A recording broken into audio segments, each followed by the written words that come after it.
Is debt beating you down? You need discipline. You need the Debt Ninja.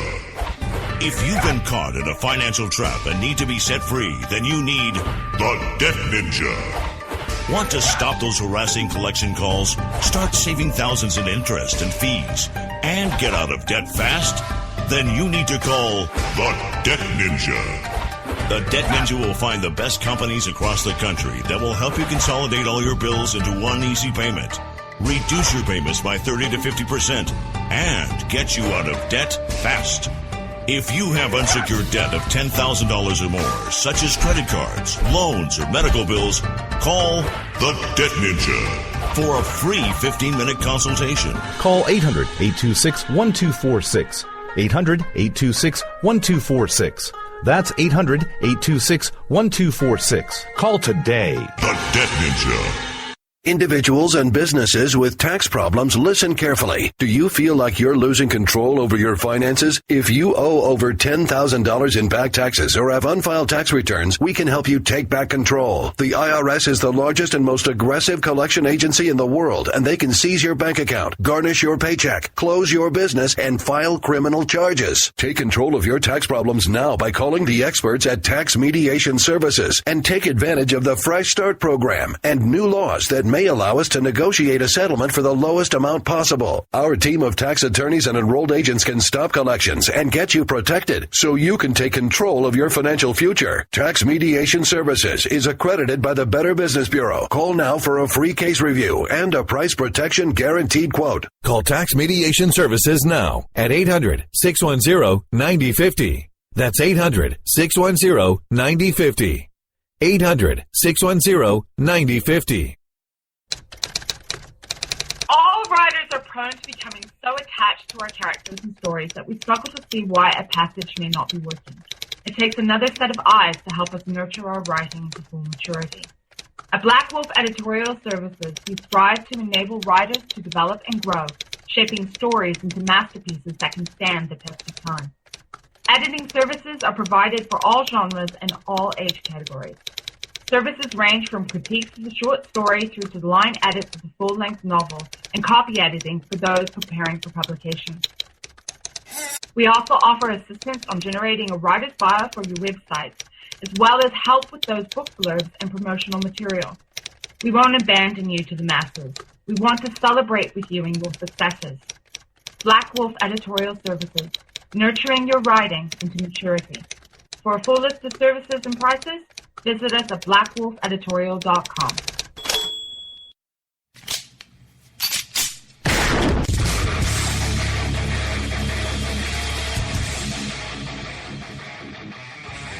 This is Slickery Trigger for Rebel Road Tactical. With proper care and feeding, your pistol will be ready when you need it. There to save your life. Shouldn't your gear be that good? Whether you need a holster for comfortable everyday carry or a tough-as-nails holster for your next training course, Rebel Road Tactical has what you need. Check us out on the web at rebelroadtactical.com.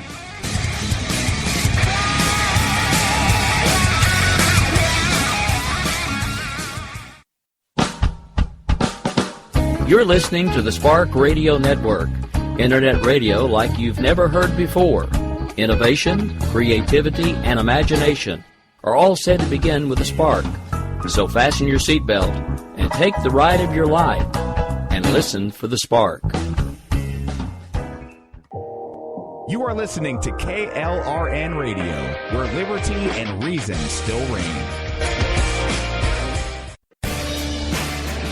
My name is Jessie. I'm a United States Special Forces widow. This gives me a unique perspective on the world around us. If you're willing to listen, I'll tell you how I see it, and I won't pull any punches. This is my POV, which stands for Point of View. All right, this is Jessie. I am so happy to be back with you guys tonight. Yes, I know, you probably missed me last night. Well, if you guys remember, if you've been paying attention, I'm Jewish. Last night was Rosh Hashanah. Sorry, high holidays. I'm not going to ask you to work on Christmas, so I'm not working on my holidays. Sorry, guys, I should have warned you in advance. So, like I said, I should have probably warned you, but I'm back! Now, for those of you who are more interested in the vice presidential debate, you can catch my show on replay. I won't be insulted, just be sure and tune in. We are streaming the vice presidential debate live on KLRN.com, radio.com. All you gotta do is head on over to our website, and we even have a special events chat room set up. So that if any of our regular hosts, who I'm not sure who's going to be on after me, I think the Jen and Rick show is going to be preempted by our post-debate coverage, but don't quote me. So, and yes, I have the vice presidential debates running on one board and my show running on another board. I'm all over the place. What can I say? I'm a busy beaver.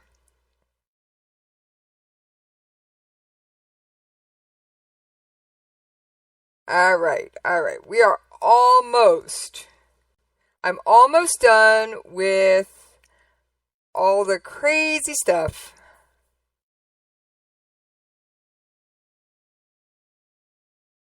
That I've got to update you on.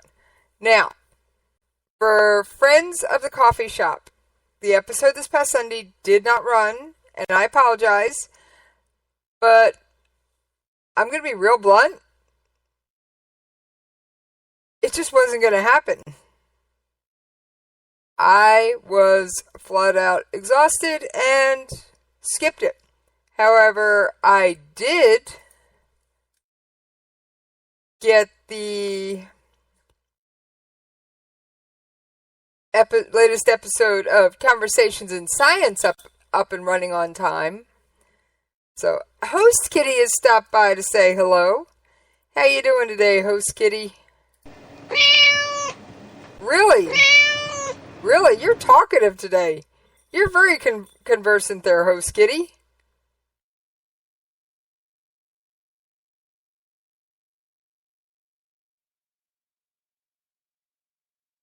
All right.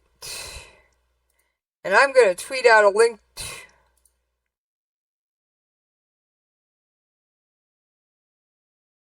to this special vice presidential debate feed, and then I will get going with my show officially. So I am just a little bit hopping, and it's going to be just a little bit chaotic, but I'm going to ask you guys to roll with me. All right, and we are going to attempt to carry all the debates live and have roundtables after all of them. All right, now that I think I've babbled for long enough, yeah, show prep. Now, I've got some special show prep in here that I'm not going to go through all 64 pages of tonight because it's filings from a lawsuit. Wait a minute, lawsuit? No, I'm not suing anybody. But somebody else is. Washington Post reporter Jason Rezaian is suing Iran. Yes, you heard me. Jason Rezaian filed a lawsuit yesterday against Iran for their treatment of him while he was in captivity or being imprisoned there. And I'm going to have to say he had some of the most trumped up charges you ever want to hear about. I'm sorry. This stuff was trumped up. And boy, am I talking about trumped up. They couldn't provide a witness one. They refused to let him have a lawyer. They arrested his wife because, well, she was his wife. They tortured and psychologically abused both of them. I'm going to read a few excerpts from this from the actual lawsuit document. Okay? All right, I've got a few excerpts I want to bring to your attention here, because I think this just shows why, as if you are a regular listener to the show, you know I repeatedly tell you folks, please cross Iran off your I want to go there list. It is not worth the risk. And after you hear this, I think you will agree with me. And I even have an audio clip for you on this one. But we'll get to that in just a minute. Alright. Rezaian's nightmare began on July 22nd, 2014 when armed agents of the Iranian, the IRGC, which I'm looking for what the abbreviation stands for, and I'm not seeing it right off the top of my head, but let's just put it this way. The Iranian Guard Corps is what I'm going to suspect. Islamic Revolutionary Guard Corps. I wasn't far off, folks. I wasn't far off. Islamic Revolutionary Guard Corps is IRGC. Alright, when armed agents of the IRGC forcefully entered the home of Jason Rezaian and his wife and held them at gunpoint. IRGC ransacked their apartment, took them hostage, and transported them in the dead of night to Evin Prison. Now, if you have never heard of Evin Prison, let's just say it ain't even Motel 6, folks. It makes our prisons look like the Ritz-Carlton. And I am not kidding you. And it is a notorious facility where hostages and other political prisoners are kept in deplorable conditions. They're brutally interrogated, they're physically and psychologically abused, and in the words of the U.S. State Department, it is cruel and prolonged torture. Now, Rezaian was there for 544 days. Anyone want to do the math on how long that is? I'm thinking that's, 365 days in a year, so I'm thinking he was there for just under 2 years, folks.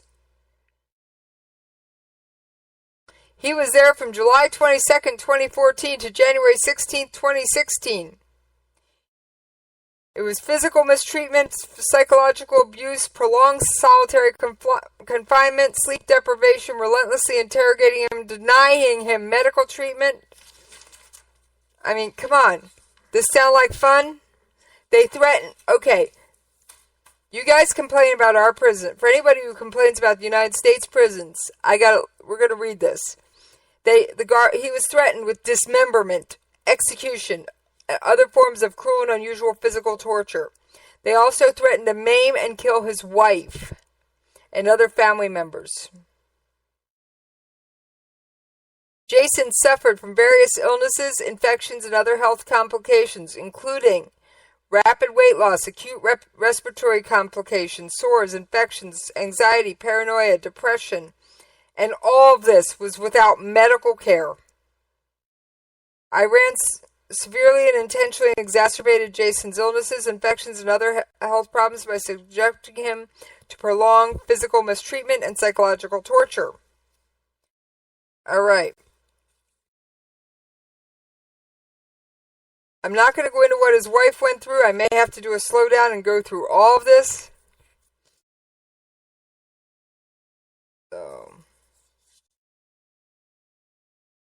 Although Jason survived and was released as part of the U.S.-Iranian prisoner exchange, Iran and the IRGC have inflicted deep and permanent injuries on him, his wife, his mother, and his brother. He suffered such physical mistreatment and severe psychological abuse in Evin Prison, he will never be the same. He will require specialized medical treatment for the rest of his life. Alright. I'm looking for the exact details. Alright. Jason Rezaian was born and raised in the U.S. He was a U.S. citizen and a resident of California. So, Jason moved to Iran in 2009 to work as a freelance reporter and established himself as an accomplished journalist. While serving as the Washington Post Tehran correspondent, Jason was unlawfully arrested and detained by the Iranian government without legal justification or due process. Hear that. There is no due process in Iran. Like I said, folks, if you're thinking about visiting Iran, just cross that one off and say, forget it. So, alright, hang on. I'm looking for some more of the facts here. Because they are here. Of course, we know Iran, since January 19, 1984, has been designated a state sponsor of terrorism by the Secretary of State. Now they are starting to ease the sanctions, but, alright.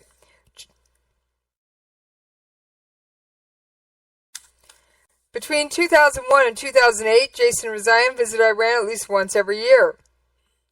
Jason developed an interest in and knowledge of the country's culture and its people. He embarked on a career path seeking to inform Western understanding of Iran by accurately portraying life and culture.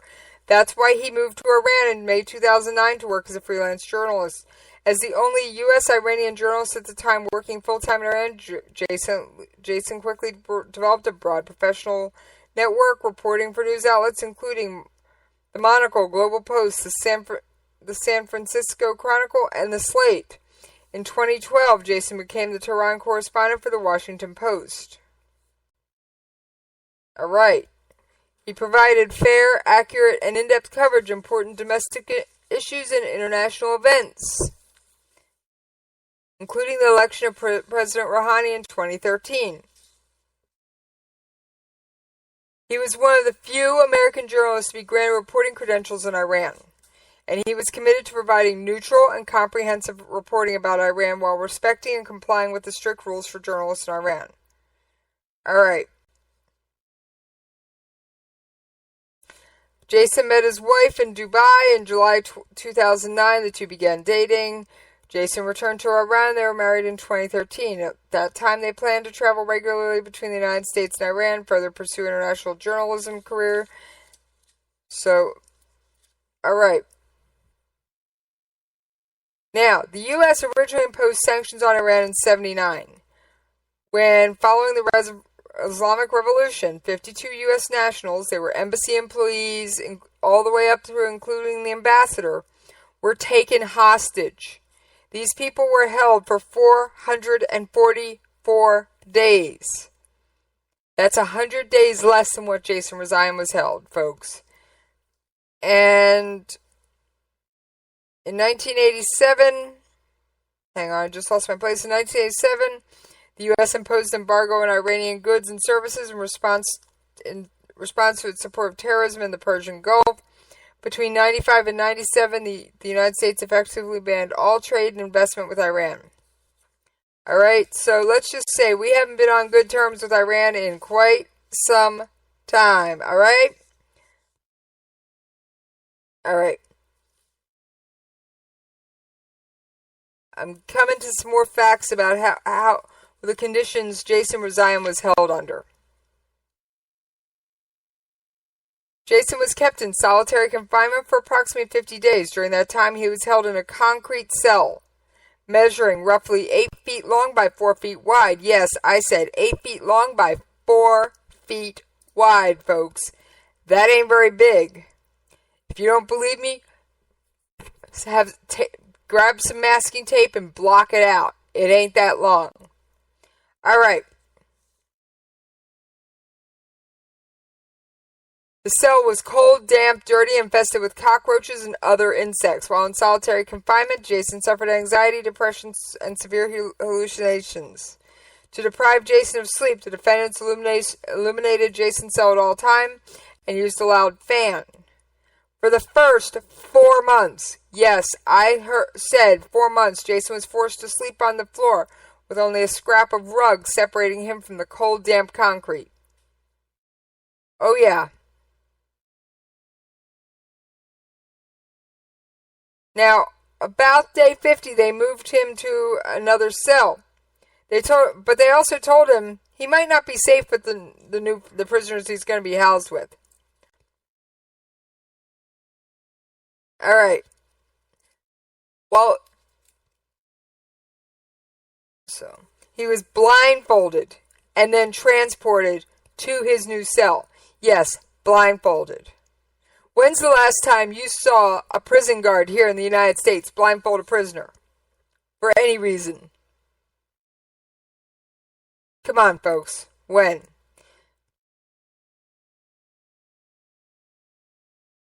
Alright. Aside from when he was interrogated, the only time Jason was allowed out of his cell was for two daily 20-minute blindfolded walks in the yard. Yeah, 40 minutes a day blindfolded. Jason received minimal food for much of his imprisonment, and much of the food he did receive was nutritionally deficient, and in some cases contained rocks, concrete, dirt, and other foreign and inedible objects. He was denied his blood pressure medication. Alright. He developed eye and urinary tract infections and was not provided medical care. Interrogators compelled Jason to write answers to their questions and repeatedly tried to coerce him into writing a false confession. Prison officials took portions from these written responses, translated them into Farsi, which is the language spoken in Iran, and then tried to force him to sign them without explaining what the revised and translated confession said. Alright, then they tried to force Jason to confess the false allegations on video. They told him confessing was his only chance to get out of prison. Interrogators often use harsh, coercive tactics to persuade Jason to confess. One interrogator would threaten Jason with execution by beheading, while the other would tell Jason they wanted to release him. They threatened Jason with physical mutilation, such as cutting off of his limbs, and repeatedly told Jason he would never see his wife alive again. Interrogators also threatened to harm his wife. Before the UN General Assembly meeting in September 2014, officials interrogated and recorded Jason 8 hours a day for 5 consecutive days. They forced him to read statements to the camera, often demanding that he speak more forcefully. It is believed this was done in an attempt to provide Iranian officials with a pretextual justification for Jason's detention, so that in response to questions and criticisms raised at the General Assembly, they claimed to have a legal basis. Jason was permitted to see his wife 3 more times while she was imprisoned. Oh, yeah. His wife was kept in solitary confinement for 69 out of the 72 days she was held. Alright, I'm going to skip over some of hers, because it's bad. Jason's is worse. Alright. Yes, I am covering Jason Rezaian's. Jason Rezaian's trial was a complete sham. It consisted of 4 perfunctory hearings on May 25th, June 8th, July 13th, and August 10th. No evidence or witnesses were presented, and Jason had no opportunity to present a defense. After each proceeding, the trial was adjourned and delayed without explanation. Various media outlets deduced that the timing of the hearings, coupled with seeming random delays, indicated the trial was being driven by some force by the pace of the P5+1 nuclear negotiations. That sound familiar, folks? The Iran nuclear deal? Yep. During the trial, Jason was prohibited from speaking with either his lawyer or the prosecutor. He could communicate only with a judge or government interpreter, who reported to the judge. The interpreter deliberately mistranslated Jason's statements and altered his words to make them sound incriminatory. The judge personally insulted and verbally assaulted Jason from the bench during the proceedings. Jason requested permission to call witnesses to speak on his behalf, but those requests were denied. Before each of Jason's trial hearings, a passage was read from the Quran saying that the person before the court was an enemy of God. This is the same passage that is typically read when the Iranian government conducts an execution. Yeah, like I said, folks, just please do me a favor. Cross Iran off your most want to visit list. I'm sorry. Under the current regime, Iran is no place for Americans. Yes, we are all, oh my, where has the time gone? I know I have focused on nothing but Jason Rezaian and the horrible treatment he received at the hands of the Iranian or the Islamic Revolutionary Guard Corps. But I wanted you to hear this. I wanted you to hear the facts. Because as many times as I can say it, I wanted to hear what someone who had been there, who you've seen on TV and seen his family many times, what he had to say. All right. It is the bottom of the hour, and we are going to take a commercial break, and I will see you back on the other side. You can lay down if you wanna. You can run away if you wanna. You can pretend that this is totally okay if you wanna. You can play dead if you wanna. Forget what they said if you wanna. Turn your back on the country.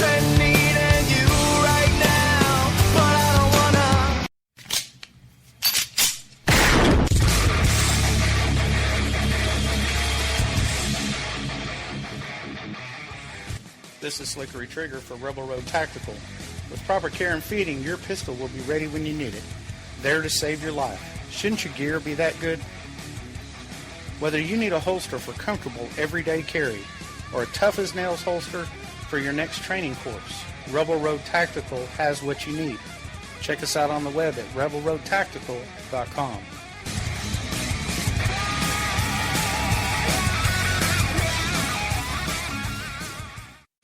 Tired of paying outrageous prices for Viagra? Well, we have great news for you. Now you can finally get Viagra at huge discounts. Healthy Man allows you to save up to $500 on Viagra. Why pay U.S. pharmacy prices of $15 per pill or more when you can get Viagra for less than $3 a pill? Call today and get 40 Viagra pills for only $99. This can cost as much as $600 at your local pharmacy. You can't afford not to call us. If you want Viagra at the lowest prices, never pay $15 a pill pharmacy prices again. Get Viagra for less than $3 a pill. Call 1-800-516-7602 today and save up to $500 and get 40 pills for just $99. Healthy Man is fast, easy, and affordable. Operators are waiting at 1-800-516-7602 to take your call right now. Call 1-800-516-7602. That's 1-800-516-7602. Again, 1-800-516-7602.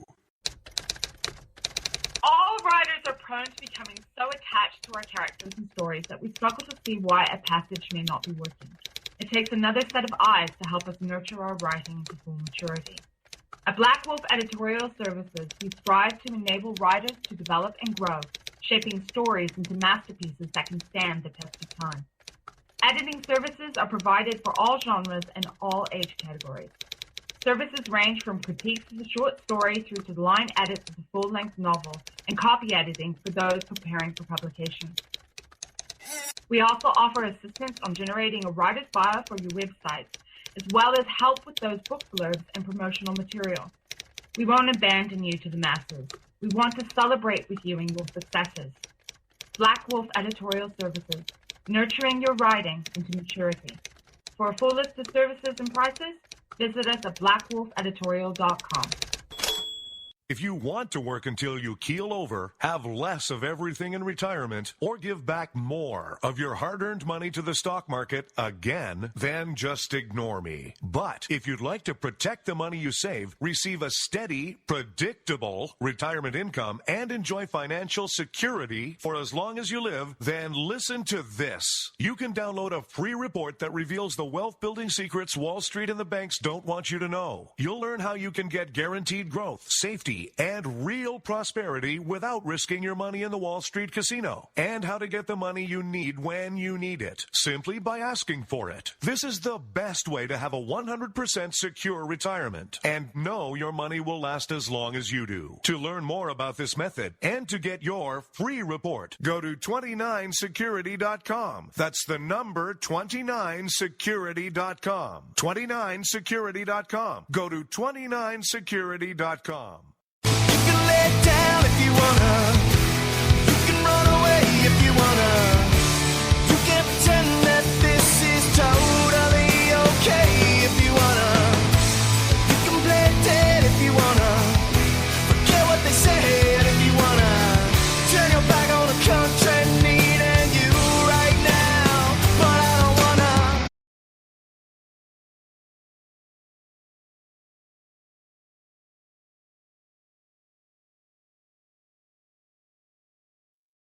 All right. Thank you for holding in there with me over that brief commercial break. Sorry I was gone just a few seconds too long. I apologize for that.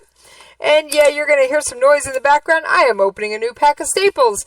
It seems I ran out right when I was working on some articles to talk to you guys about. So I have got a little audio clip we are going to listen to here. I've got a couple of them. In fact, I know I said I was going to be done with Jason Rezaian, but I just wanted you to hear this in his own words. And then we will move on. For much of the 18 months I was in prison, my Iranian interrogators told me that the Washington Post did not exist, that no one knew of my plight, and that the United States government would not lift a finger for my release. All right. Like I said, they tried to tell him the Washington Post did not exist. Now, we all know it exists, but when you're in a desperate situation, being tortured every day, you might come to believe something like that. Now, I'm glad Jason held strong and held fast, and I am very glad he is home, and I'm sorry he had to go through what he went through to get here. All right, moving on. We're going to bring up our friends, the North Koreans. I've got an audio clip for you on this, and then we are going to talk about it. Across the river that flooded their land, North Korean teenagers marched to rebuild, ordered in, like tens of thousands more, by leader Kim Jong-un, to battle the country's worst ever natural disaster. North Korea says all of this is a great opportunity for its army and its people to create what it calls a socialist fairyland, a paradise. The floods destroyed every home in these villages, smothering life in mud. The worst in 100 years. People are still digging out 1 month on. These were already some of the poorest people in the world. Now, they've got absolutely nothing. Except a primitive shelter, this for a family of 5, and a promise. Our dear leader Kim Jong-un promised us he would provide new houses for us before winter, so we believe him. They certainly believe the power of the floodwater that killed hundreds and left 500,000 in need of urgent help. The work here is backbreaking. Teenage girls joining work gangs to haul stones. Officials say the 8,000 people working on this site have orders to finish 5-story apartment blocks in just 4 weeks, and they're working round the clock. They work to patriotic music, but one man is missing. The dear leader, Kim Jong-un, hasn't once visited his country's catastrophe. His land devastated, his people reeling. Bill Neely, NBC News, Busan, North Korea. All right, if you have heard my previous coverage about these floods, they were horrific. They were absolutely catastrophically horrific. No doubt. All right.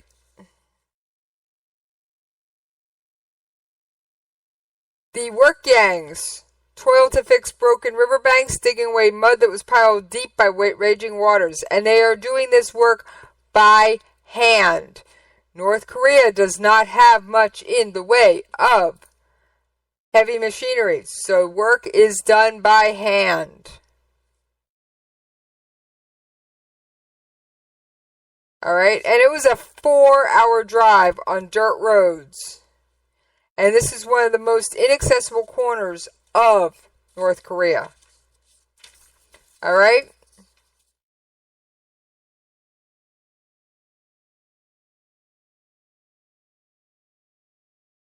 Where 700 homes once stood, only 5 remain. Yes, they are only 5 out of 700 homes. It is a mark of how serious this disaster is that Kim Jong-un has appealed to the world for help and for money to rebuild. South Korea has already refused.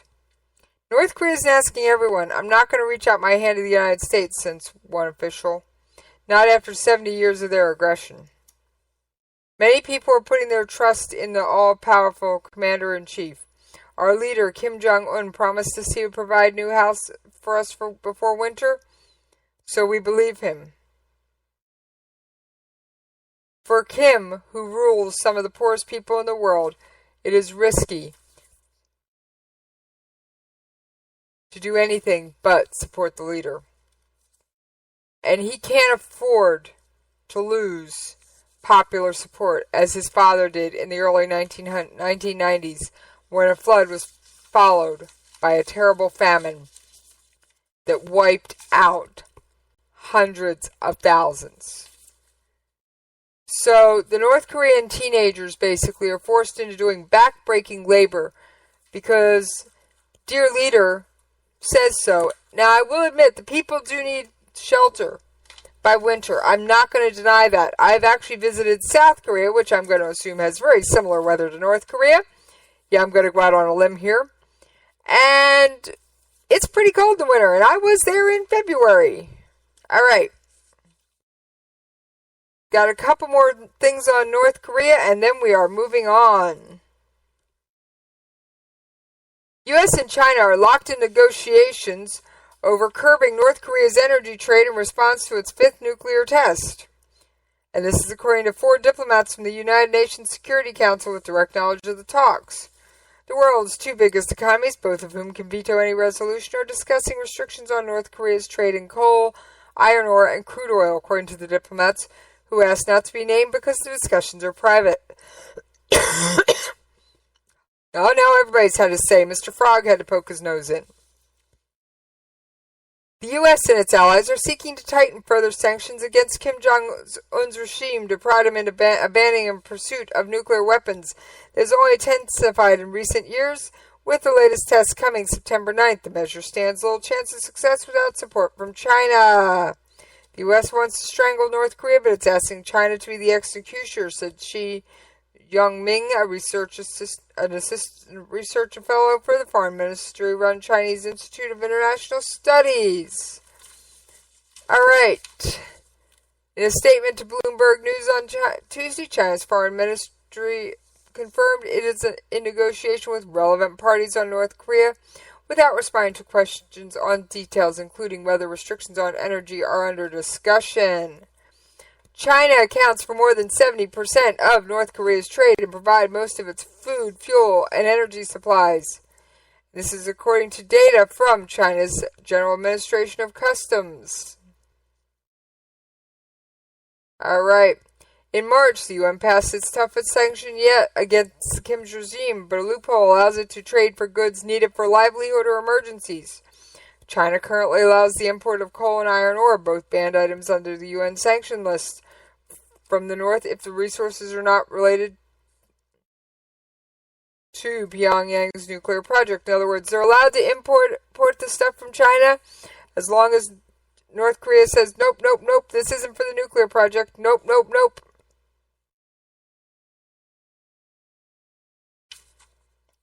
All right, got one more story on North Korea. And I'm going to play the audio clip, and then we'll go into it.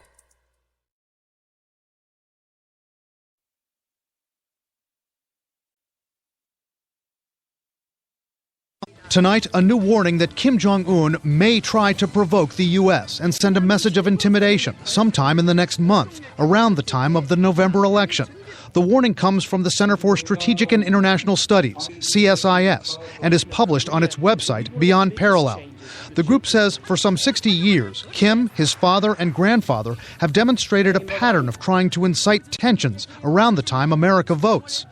Just this year alone, Kim Jong-un has fired off 15 missile tests, 2 nuclear bomb tests, making 5 overall.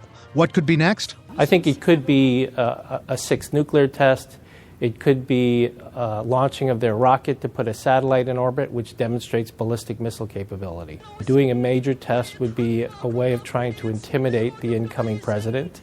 Whoever is president will face an increasingly dangerous North Korean dictator. CIA Director John Brennan, in an interview with CNN's Aaron Burnett, said North Korea is the biggest security risk for the next president. Brennan called Kim a megalomaniac, calculating and delusional. He has invested so much of this effort in building a military and nuclear capability, and he thinks this is his ticket to greatness. I think it's his ticket to oblivion. Analysts say one reason Kim's being provocative is to cover his flank inside North Korea, and there could be good reason for that. Tonight, CNN has learned some North Koreans have spoken out against their regime. CSIS commissioned a non-governmental organization to secretly go inside North Korea and talk to ordinary citizens. They showed us the handwritten results of their survey of 36 people in 9 provinces. Asked what makes them most angry about their government, most of them said it's when the regime takes away things they've earned. If you are a farmer and you make a little bit more besides what the government asks you to make, and the government takes that away, that makes you upset. Or when you've collected some savings through some sort of personal enterprise and the government issues an unordinary tax to try to take that money away from you.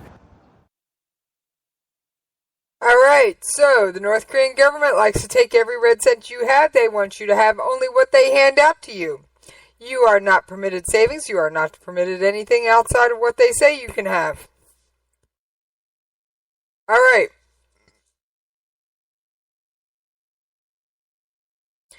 We know North Korea is always saber rattling. Let's just accept that and move on. Could the North Korea missile test be a practice run for evading THAAD? Who knows?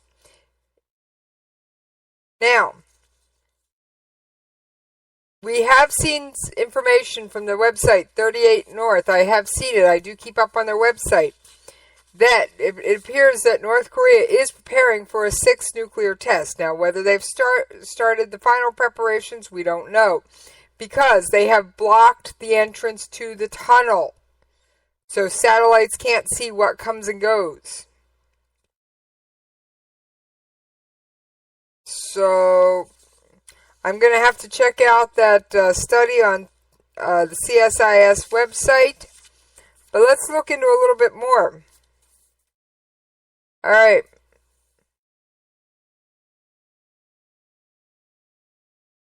In 2010, there was a sinking of the Chonan.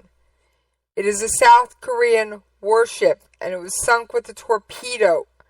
Talk about putting the peninsula on a war footing.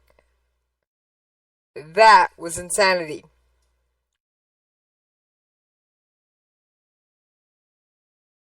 Alright, now so far, Kim Jong-un, with the exception of the August crisis last year, has pretty much said, we're just going to do missile tests, nuclear tests, and cyber attacks. At least that's all he's actually done. However, the jump of the North Korean weapons development tests is huge.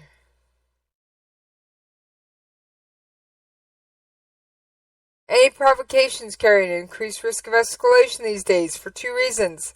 The South Korean government after 2010 made it easier for military commanders to respond to provocation without waiting for politicians. Oh yeah. So in other words, this place is a powder keg and it's looking for a hot-headed group of soldiers to be the match. And North Korea may feel more emboldened conducting not only provocations but actual attacks, feeling they have immunity from any kind of U.S. response because North Korea has a nuclear deterrent to the U.S. nuclear umbrella. North Korea is one of the most difficult national security challenges that the next president will face, according to CIA Director John Brennan.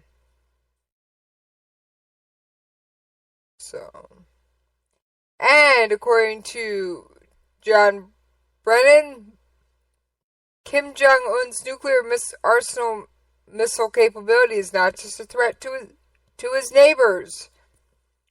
Nope. It's not. It may very well have intercontinental capability.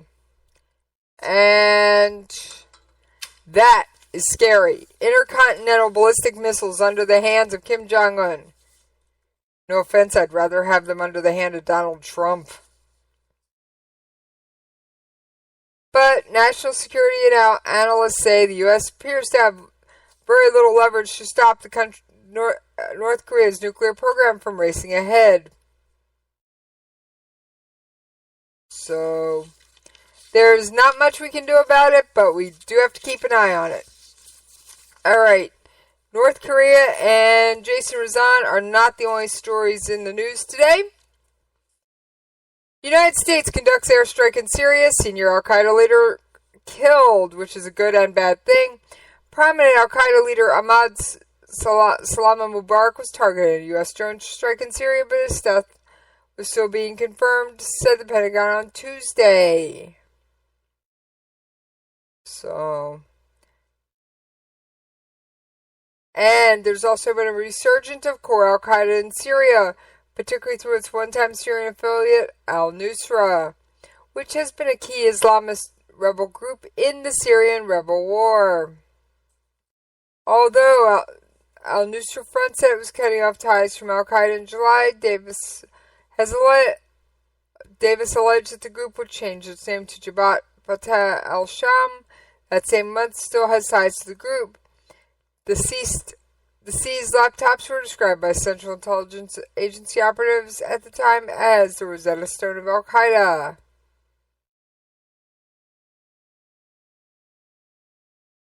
Alright, so we got another one, but the reason I said that that's a good thing and a bad thing, Al-Qaeda wants us to kill them because they believe that if they are in a fierce battle in Dabiq, now Dabiq's just a few kilometers inside in Syria, inside the Turkish border. For those of you who can't find it without a map, that's about where to look. And here's the other cool thing about this. They are apocalyptic. They want us to kill them because they believe that their actions can bring about the return or the coming of their prophet, their imam, their messiah. Alright, on to Syria. Another article about Syria. The Russian military said Tuesday it had beefed up its forces in Syria with state-of-the-art defense missiles, an announcement that follows Washington's move to suspend contacts with Russia over Syria. Oh yeah. Major General Igor Konchenkov said that a battery of S-300 air defense missile systems had been deployed to Syria to protect a Russian facility in the Syrian port of Tartus and Russian Navy ships off the Mediterranean coast. Tartus is the only naval supply facility Russia has outside the former Soviet Union. The deployment adds much more punch to the Russian military force in Syria, which already includes long-range S-400 missile defense systems and an array of other surface-to-air missiles at the Hmeimim Air Base in Syria's coastal province of Latakia. I'll get it right yet. Russia has conducted an air campaign in support of Syrian President Bashar al-Assad. Alright, for a reminder, pull out those scorecards. Alright, Iran, China, Russia are on the side of Assad. United States, Turkey, and the United States allies are against Assad. Now, what makes these scorecards a lot of fun is for those of you who have been living under a rock or not following this whatsoever. Turkey and Russia are frenemies, and they're trying to play nice together and get some economic stuff going. And then you add in the fact that we are using Turkish air bases to bomb ISIS. So, what else is going on in that part of the world? Oh, pardon me. Dubai, Saudi Arabia. Saudi Arabia began naval war games, including live fire exercises, on Tuesday in the Gulf and the Strait of Hormuz. For those of you who are unaware of what the Strait of Hormuz is, it is a strait that is the world's most important oil route. Oh yes, and it is frequently patrolled, traveled, and guarded, and people threaten to, what all the countries that can't have the naval capacity to do so often threaten, is if they are upset with the United States, they will shut down the Strait of Hormuz.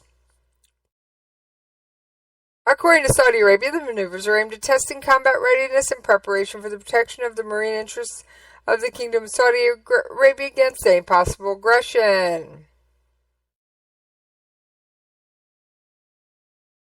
Alright. Saudi Arabia is a leading coalition of Muslim countries backed by the United States, Britain, and France in a war with neighboring Yemen. Oh yeah.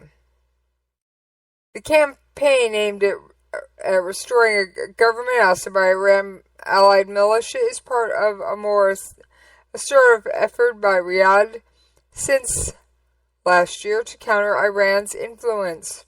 So Saudi don't like Iran either. So, I think I've got time for just one more story. Let me see if I can find that one I thought was just awesome. I had it here somewhere.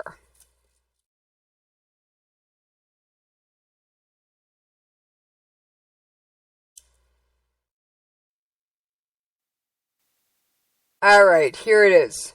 For those of you that complain about the U.S. political system, no offense, folks, you got nothing to complain about. Absolutely nothing. Hong Kong activist Joshua Wong was detained in Thailand at China's request. Joshua Wong, the student activist who became a global symbol of the fight for democracy in Hong Kong, has reportedly been detained in Thailand following a request from China and will shortly be flown back to Hong Kong. Wong's political party, Demosito, posted on Facebook that he had traveled to Bangkok after being invited to speak at the city's Chulalongkorn University about his campaign for democracy. However, Nitweet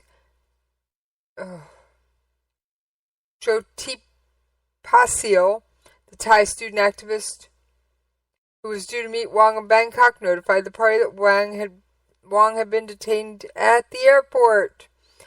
According to the Thai student activist, the authorities had received a letter from the Chinese government earlier regarding Wong's visit. His request to see Wong, who is still currently in custody of the authorities, has been declined. And the student activist,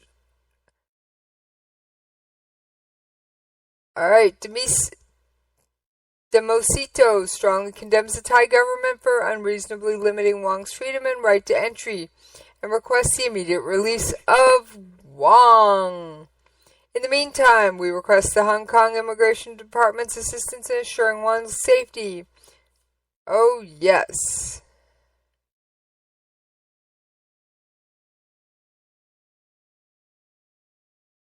And on that note, folks, yes, so for those of you complaining about the U.S. political system, at least not yet, our government does not send out people to arrest you for voicing your opinions. And on that note, yeah, you know what's coming.